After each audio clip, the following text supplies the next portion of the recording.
Pumanaw na si dating Chinese Premier Li Keqiang sa edad na 68. Batay sa ulat, nagpapahinga sa Shanghai ang dating opisyal nang bigla na lang atakihin sa puso. Matatandaang nagretiro si Li noong nakaraang taon sa kanyang huling termino. Si Li ang tanging incumbent top official na hindi kabilang sa loyalist group ni President Xi Jinping. Bilang isang ekonomista, nakilala siya sa kanyang strong economic track record. Hindi bababa sa 27 ang nasawi sa pananalasa ng Hurricane Otis sa Acapulco City sa Mexico. Karamihan sa mga nasawi ay hinampas ng tubig mula sa umapaw na ilog. Nabasag ang mga salamin sa ilang bahay. Nagtumbahan ang mga puno at poste ng kuryente dahil sa lakas ng hangin ng bagyo na nasa 270 kilometers per hour.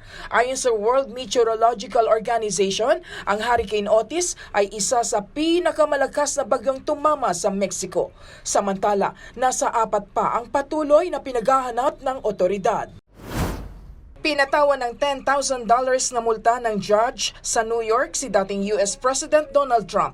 Ito ay dahil sa paglabag niya sa gag order na bumabatikos sa court staff na tumitingin sa kanyang civil case. Ipinatupad ni Judge Arthur Engoron ang gag order noong October 3 matapos ang pag-post ni Trump sa kanyang social media account na kasama ni US Senate Majority Leader Chuck Schumer ang staff ng korte. May caption ang nasabing larawan na nobya umano ito ni Schumer. Noong October 29, pinatawan din ni Engoron si Trump ng $5,000 dahil sa hindi pa nito nabuburang post. Kasabay ng nalalapit na Halloween, masaya namang isinagawa ang pumpkin boat race sa Belgium.